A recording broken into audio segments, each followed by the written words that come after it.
Well, a funny story. When I was just a kid, when I was less than 10 years old, and I wanted to help my dad with something. My dad, who's a physician, had an office, a doctor's office in a small town, and he assigned me a task. And he said, Matt, will you take this Bible and go to Matthew chapter 20, and will you type up the parable of the laborers in the vineyard and make like 20 copies so I can keep it in my office. I want to keep it in my lobby. And this must have been before copy and paste, or at least my discovering copy and paste, because, there I was at the computer trying to get every word right, the commas and all. But I did what my dad asked, and I always remember this parable then as a very special thing. I remember that the last shall be first and the first shall be last, because I remember typing away as a little kid. And so this parable has been very special to me. And even a couple summers ago when I was doing CPE, all of us as chaplain interns were given the opportunity to preach one time. And we would preach, and then the sermon would be shown in the hospital room. It'd be shown in the hospital room across the entire system. And so, unfortunately, I was preaching during the July 4th holiday, and there was a bit of a gap in time between the next recording, so I think people got pretty sick of me talking about Matthew 20 for about 2 weeks over and over again. But it is a special parable. And, it's special because it's kind of a strange parable. It's a strange parable because when we hear it, it doesn't exactly make a lot of sense. It doesn't really seem fair. I think at times, especially when we think about this type of thing happening in our own life, it can anger us. And, Jesus tells this upside-down parable. And the most interesting thing about it is it begins in this way. It begins with Jesus saying, "For the kingdom of heaven is like." And I think that's why it might be a little troubling. Jesus begins the parable, this upside-down parable, saying, this is exactly what the kingdom of heaven is like. And so let's walk through it. Right at the beginning of the day, a landowner goes out into the marketplace and he sees people that are idle, that don't have a job, and he says, "You know what? I'd like you to come to my vineyard, work for the day, and I will pay you this wage." He names the wage. And so they agree and they go out into the vineyard. And then again, at about 9 o'clock, the landowner goes back to that same marketplace and he finds people who need a job and he says, "Come to my vineyard and work, and I will pay you whatever is right." And at noon and at 3 p.m., the landowner goes back to the marketplace and says the same thing. He says, "Come to my vineyard, work for me, and I will pay you whatever is right." And they agree, and they go, and they work for the rest of the day. And then just about an hour before sundown, the landowner goes back to that marketplace. He finds people still idle, and the landowner says, "Come to my vineyard and work for me." And what's interesting is there's no talk about wages at that point. No talk about what their day's pay will be, but they go. They go to the vineyard and they work just for that short period of time.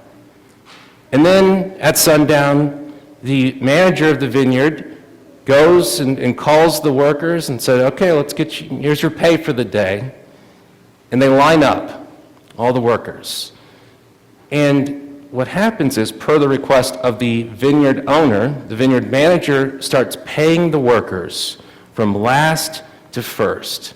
And so the people who came and worked just for that hour, who didn't even really expect anything, got paid the wage that was guaranteed at the very beginning of the day.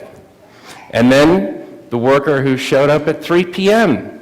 got paid that same wage.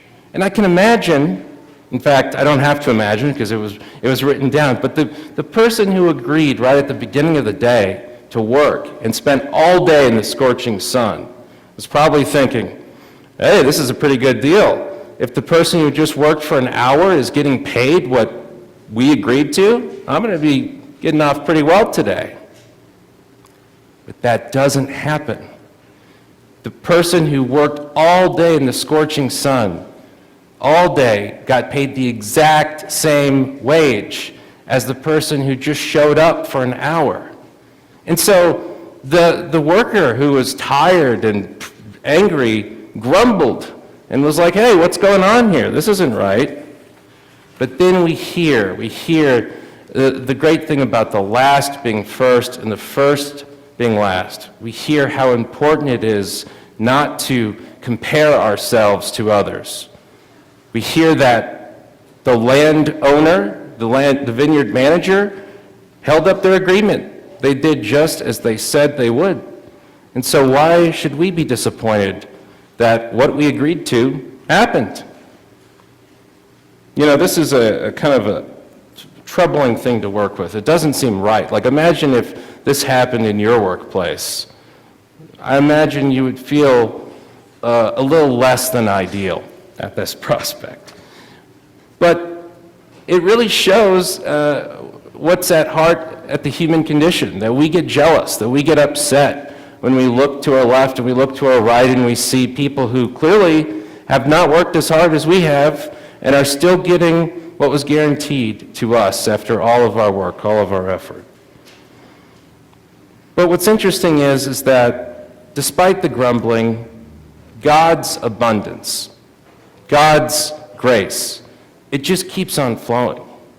And it flows and it flows and it reaches places that we least expect, places that we're maybe not happy about, but it continues to flow.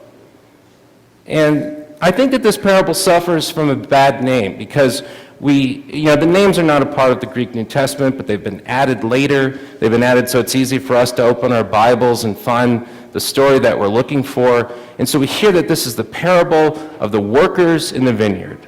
But wouldn't it be a lot better, I think, if it was, and many others think, if it was renamed the parable of the generous landowner?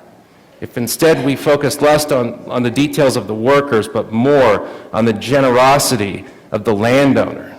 And if we listen to Jesus at the very beginning of this parable and hear that this is what the kingdom of heaven is like.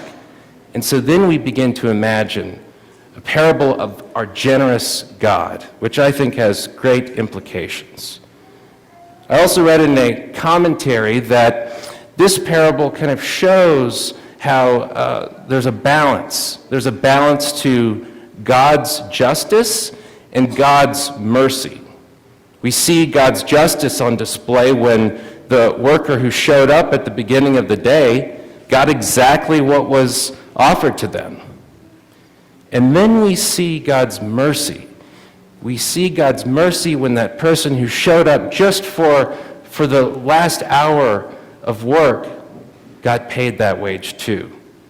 And so when we think about our lives, when we think about our lives of faith, we see and experience God's justice and God's mercy, knowing that the grace is going to keep on flowing and it's going to meet us in our daily lives. And so, God doesn't value us more for showing up early.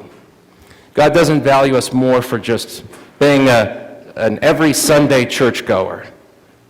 God doesn't value us more for praying perfectly twice a day, doing the Our Father before lunch. God doesn't value us more for our works, but God values us simply because we are God's creation. We are beloved of God. And so when I knew that I was going to be preaching this text, this very familiar text, and I thought back when I was a little kid about, typing away, I called up my dad a few days ago and I said, Dad, I'm preaching on the vineyard workers, and I just remember as a kid that you wanted me to type this up, and I'm wondering why. Why did you want me to do this? And so my dad talked to me and he said, well, Matt, at the time, I had just gone through some training for how to help people suffering through addiction. And my dad, in the small town in Iowa, began treating people who were suffering through addiction. And he wanted this parable printed out and on display in his office because he wanted all of those people who were visiting him to know that it is not too late, that they are never too late to receive God's grace, to receive God's mercy, to experience God's justice in their life. And so I think God's justice, God's mercy, God's grace is always surprising us. It's always flowing out into our lives, and it keeps flowing regardless of how we feel, if we're angry or if we're jealous. And this grace, this mercy, it meets us. It continues to flow and it meets us here in this space. Because in just a few minutes, all of us will line up and we will receive the sacrament of Holy Communion. And you will hear that because of God's grace, because of God's mercy, you can taste and see, you can experience that forgiveness. And you simply say, Amen. And so we find ourselves now here in the second Sunday of Lent. And this is a time where we examine our lives. This is a time when we prepare ourselves for the days to come. Jesus is preparing his disciples, telling the story on his way to Jerusalem. And so as we prepare ourselves to receive the sacrament of Holy Communion, may we remind ourselves that God's grace continues to flow, continues to meet us in our life, and it continues to meet our neighbors, regardless of what we do, but because of who God is. Amen.